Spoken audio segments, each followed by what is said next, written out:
Bună dimineața, dragi prieteni! Bine v-am regăsit de la o nouă emisiune Interviurile Mix by Night cu Iulian Bogdan. De data aceasta ne întâlnim dimineața, pentru că avem un invitat special alături de noi.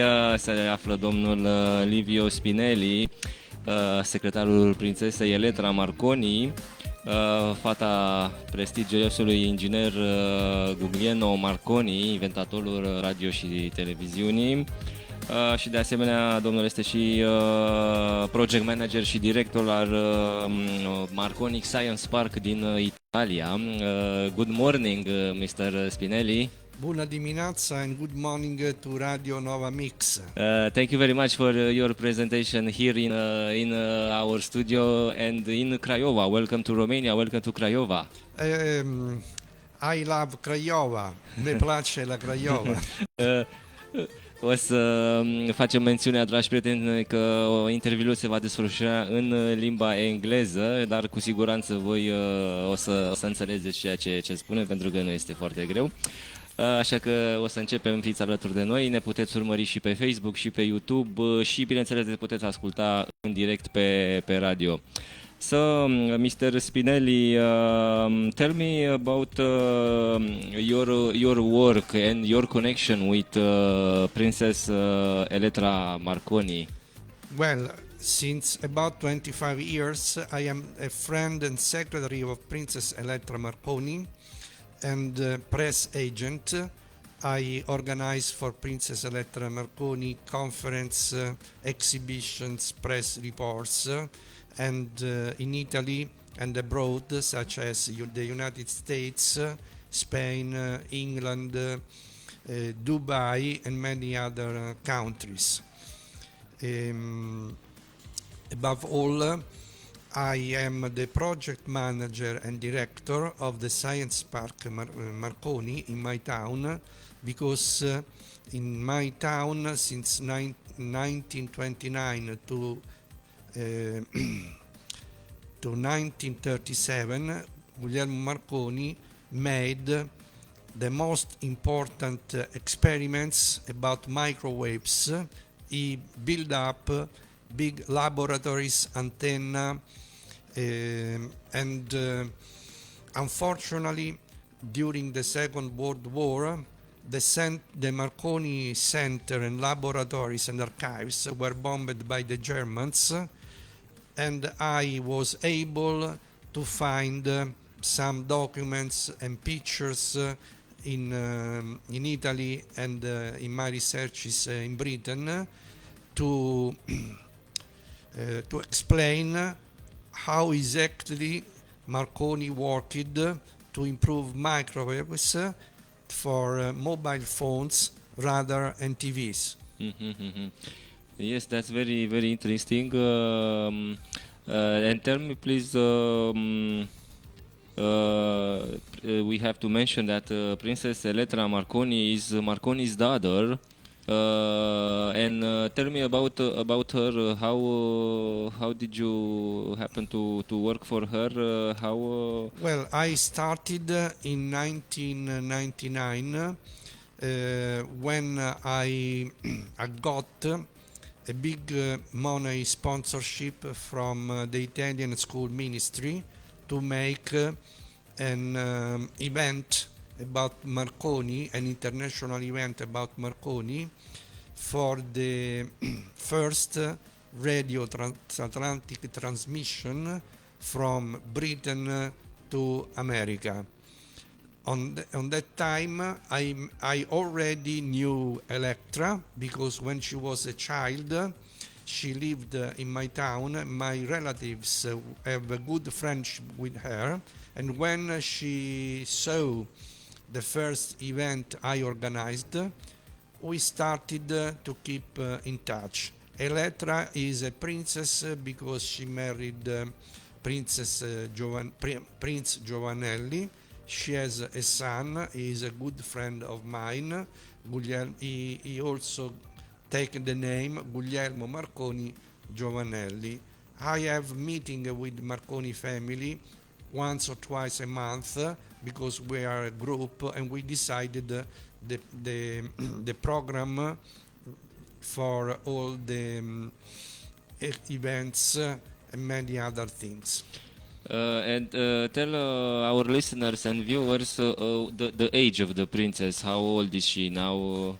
Princess is now 94, 94. but Nice. she's very strong, very active.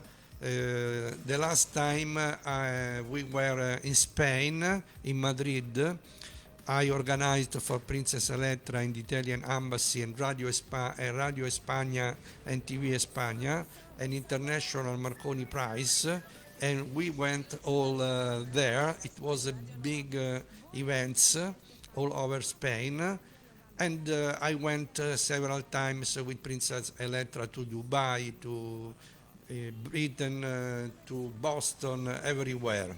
She's very strong. She's a nice woman. She likes dancing. She likes staying with people, and above all, she always wants to meet young people and students. That's very nice. So transmit our regards and our salute and the best wishes to the princess. Welcome. And also to you, because thank you very much, because you are also a special person to us, because you accepted this interview invitation.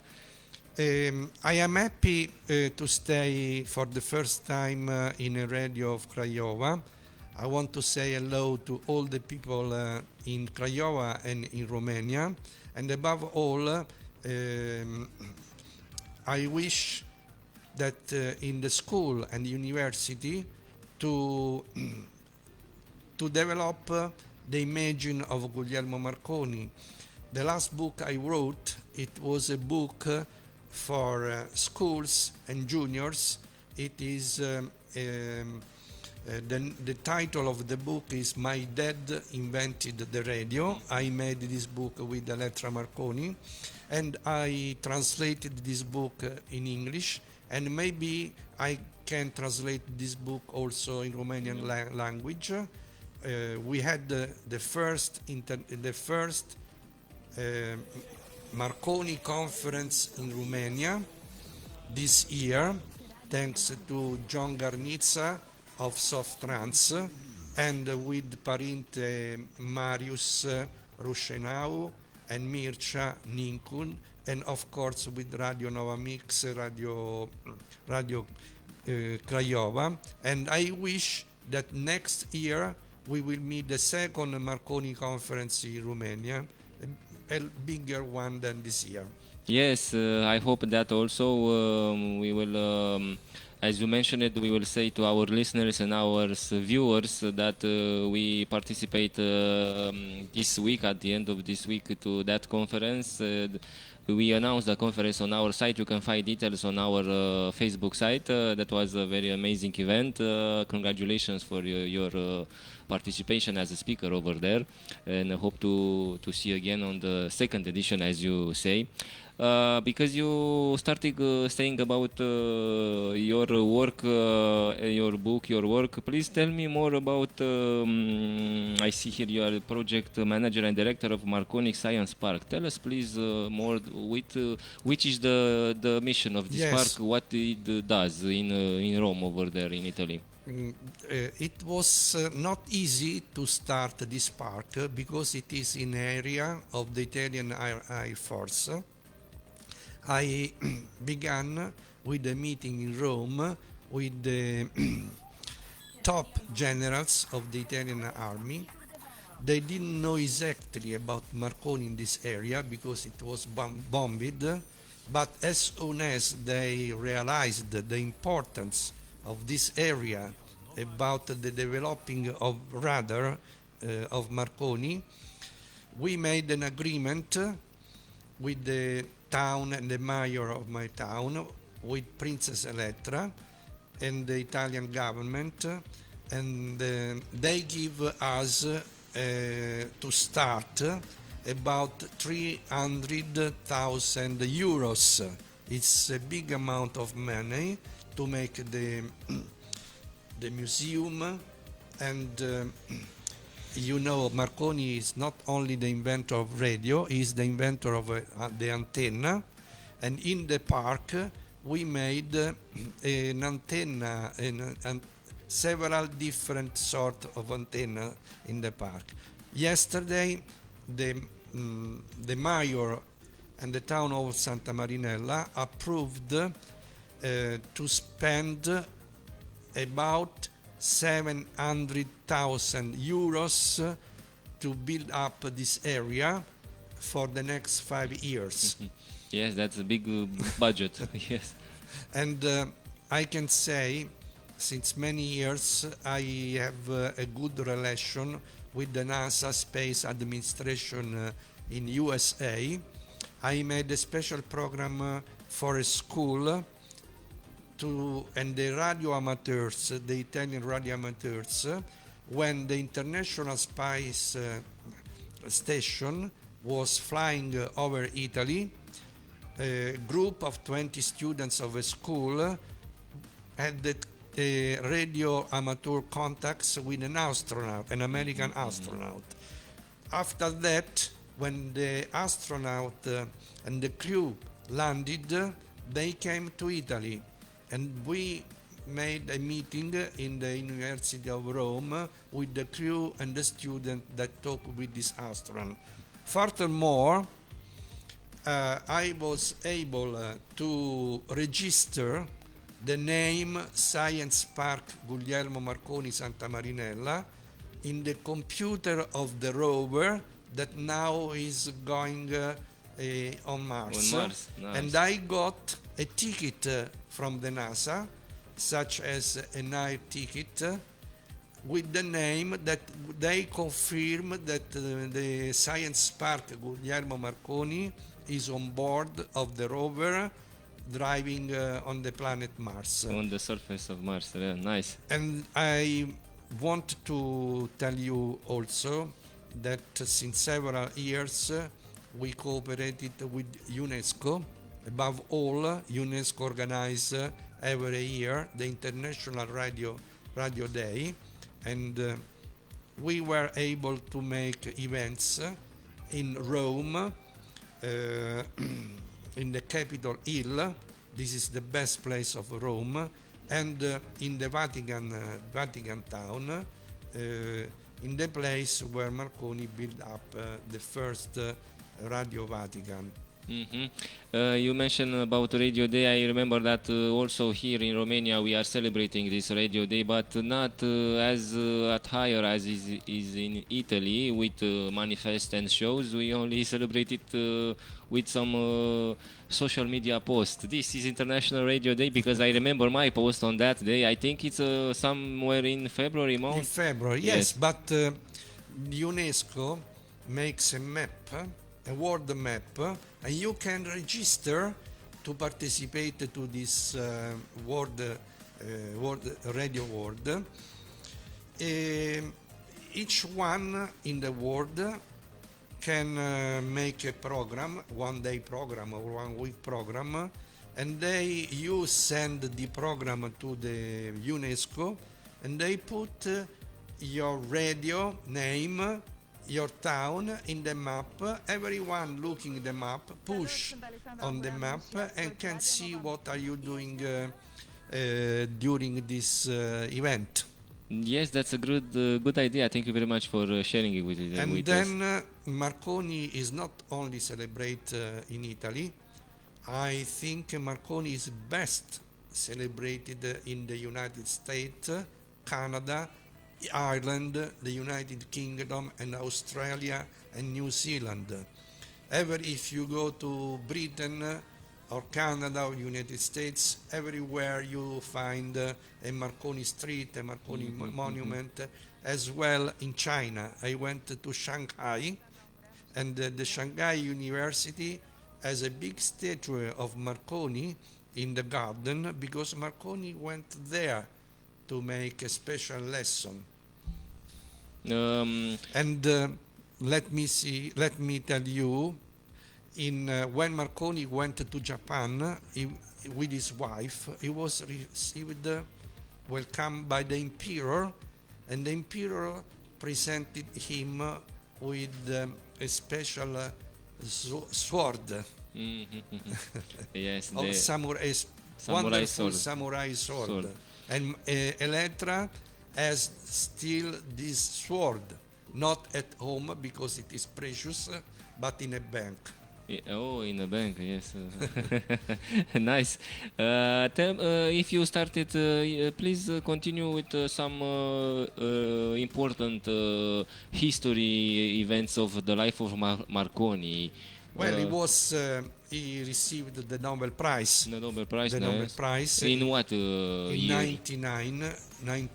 1909, yes. He was appointed a senator by the Italian king. The Nobel Prize for For electric waves, the use of the electric waves for radio transmission. for radio transmission. And I want, if you like, I can tell something nice but a bit too laugh about Marconi. You know that at the beginning Marconi invented a radio telegraph. Yes. He was using for many years also the Morse code. Then in 1919 in Chelmsford near London, for the first time he made a real radio station with music, sounds, gags and advertising. So Marconi also had a radio station as we. Yeah, the first radio station in voice was inaugurated by Marconi in Chelmsford. I have all the pictures, the sound, and so on. And it was near the Marconi factories. This radio had the big antennas, very tall, about 100 meters. They decided to inaugurate the first radio program with the song of a famous singer, Madame Nelly Melba, and they invited Melba to visit the Marconi factories.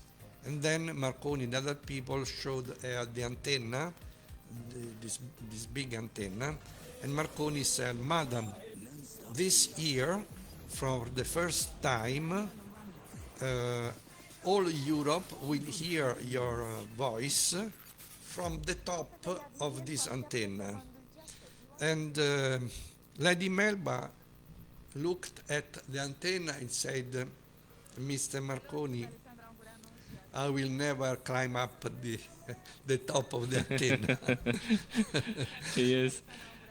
Nice. That's very. And I want to say a special hello to all the radio amateurs in Craiova and in Romania. I hope to get them in touch with my friends in Italy and overseas.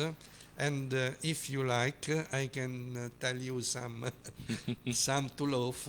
When Marconi in 1933 was in Chicago there was a big international exhibition for the future, and in this exhibition there was a big hall especially devoted to the radio amateurs, radio everywhere about radio, with lot of stands. One day Marconi was walking and watching the stands in this hall. He was staying near a stand, and then a radio amateur watched him and take him and said, "Mister, come here, I will explain you how this radio works." And he was explaining him. He said, "I make this by myself, I make the antenna by myself, I do this radio by myself."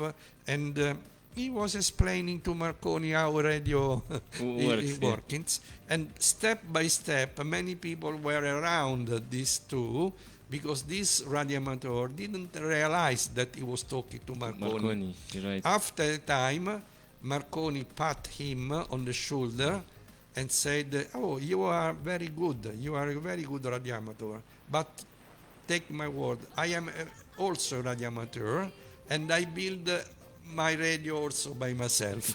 And then he realized that he was Marconi. Yeah, nice. And we cannot forget the Titanic wreck, because not many people knows that on the Titanic there was a radio telegraph cabin, and only thanks to the Marconi radio cabin 700 people could be saved by the wreck. They transmitted the signal to several ships.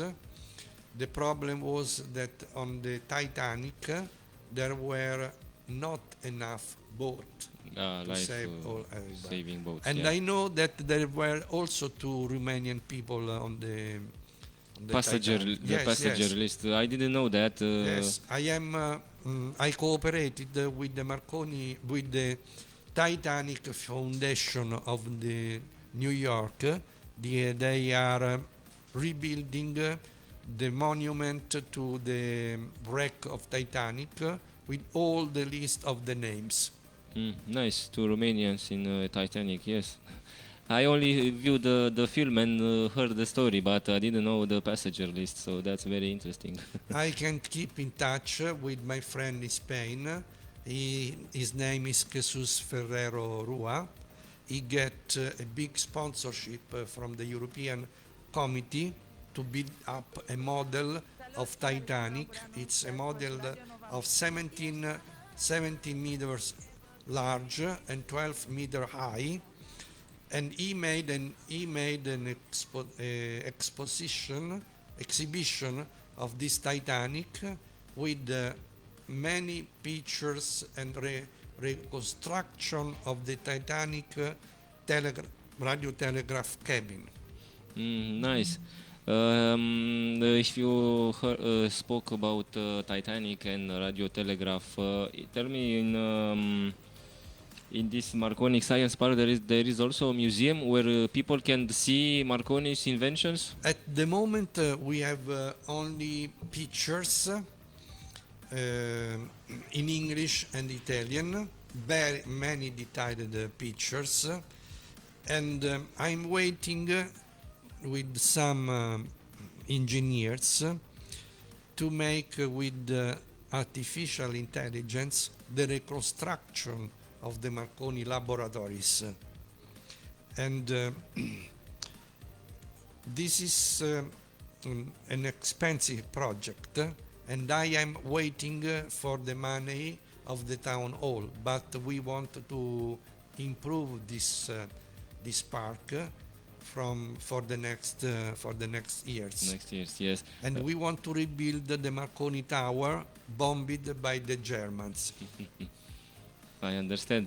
If you mentioned it earlier about radio amateurs in Romania, yes, we have also in Craiova the radio club and radio amateurs. I just spoke with the club manager to give him the link of this interview so he can watch us, and for sure in the next days we can establish a meeting with them. I'm very happy to meet you and to keep in touch with you this year and the next years. Yeah, thank you very much. So, because we are about to close up this interview, Mr.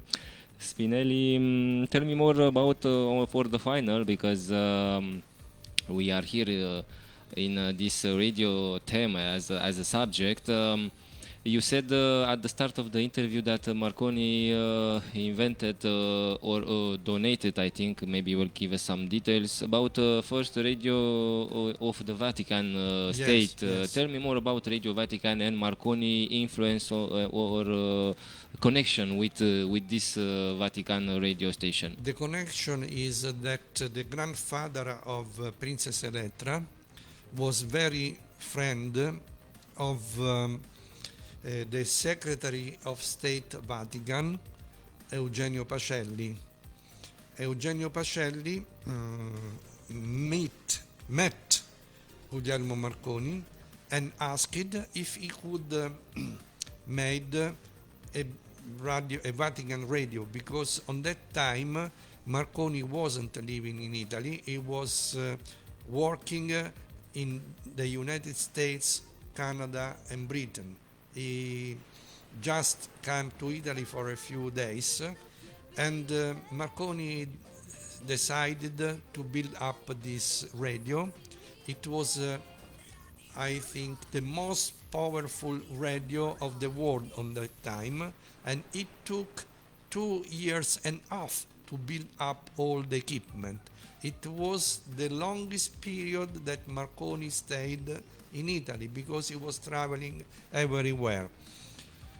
This was the start of a big friendship of Marconi with the popes, Popes Pius the 11th, Pope Pius the 12th, and above all, the relation with Elettra and the popes. Elettra is, I can say, when she goes to the popes, she is received like an ambassador. And as well, when Elettra goes to London, she is received like an ambassador in Buckingham Palace. You can imagine how was important Marconi for the Vatican and for Britain. And Marconi in 1931 built the first mobile microwave phone connection between the Vatican town and the Vatican Palace in Castel Gandolfo at about 30 kilometers. The microwave phone is different than a radio transmitter because the waves of the radio transmitter go everywhere. But the Marconi mobile microwave phones has a channel, a microwave channel, and it was impossible to detect the telephone call. For the Pope, this was very important because on that time, the Vatican town was inside Italy. And if you want to make a telephone call, the telephone call entered the Italian telephone net, and it was possible to detect and to record the telephone connection of the Pope or cardinals. But with this invention of Marconi, mobile phone, microwave mobile phone, it was impossible on that time to detect and hear the private phone calls of the Pope and cardinals. This is amazing. What are you telling us? This is amazing history, my friends. Because I can imagine now that we are in 2025 and spoke on mobile phones, and there was first test in what year? In 1930, 1931, and 1932. I have documents of the Marconi company, original documents, where Marconi tells the company in London.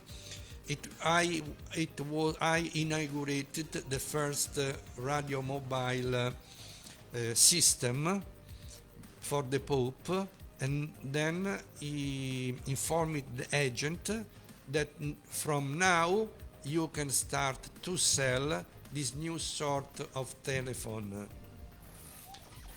And they started to sell about many years after. Yes, and Elettra told me that her father sometimes told, when she was a child, listen to me, one day you will have a box to put in your pocket and send messages to your boyfriend.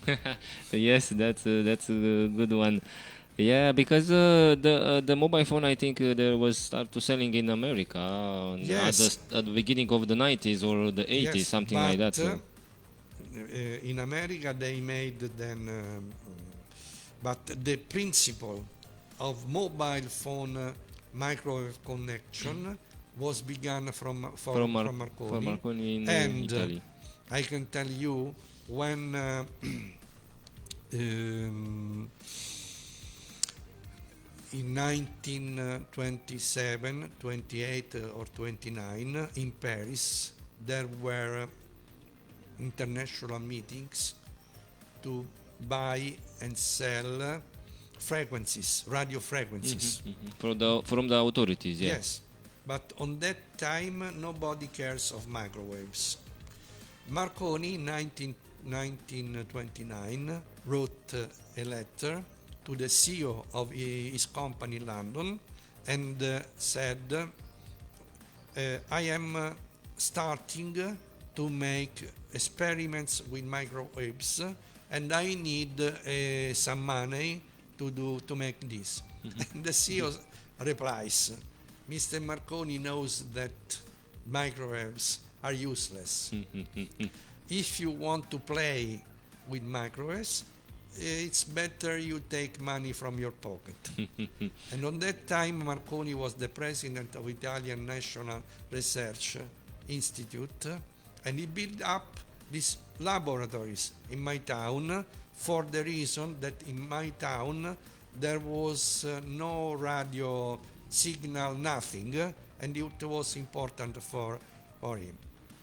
Yes, And that's all. very, very interesting story and events that you tell us.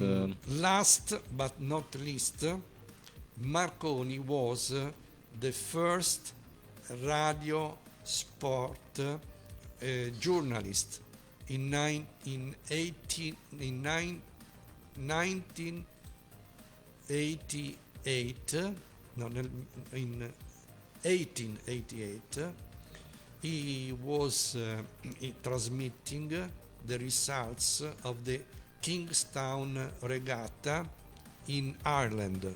He was the first radio journalist of the world, and in 1899 he went to New York, and he was again the first radio journalist to transmit the result of the World Cup. So Marconi was an inventor, a radio journalist, a radio presenter, a ham radio. Yeah. He was all that a person can have with the radio. Yes. That's For great. this reason, Marshall McLuhan said that we now are living in the Marconi galaxy, in the global village. Thank you. I am happy to stay in Craiova, to meet Radio Nova Mix, and to meet soon the radio amateurs in Craiova. Thank you. You, everybody. You best. Thank you also, Mr. Spinelli. It was a wonderful interview. Thank you very much for accepting. We hope to hear again and see again with our listeners and friends from the internet very soon. Maybe this year also, maybe next year. We will keep in touch, and you are always welcome in our studio in Craiova, in Romania. Thank you. Thank you. Have a nice day. Thank you. When we meet, maybe you can take me a shirt with Radio Nova Mix. I will be happy. If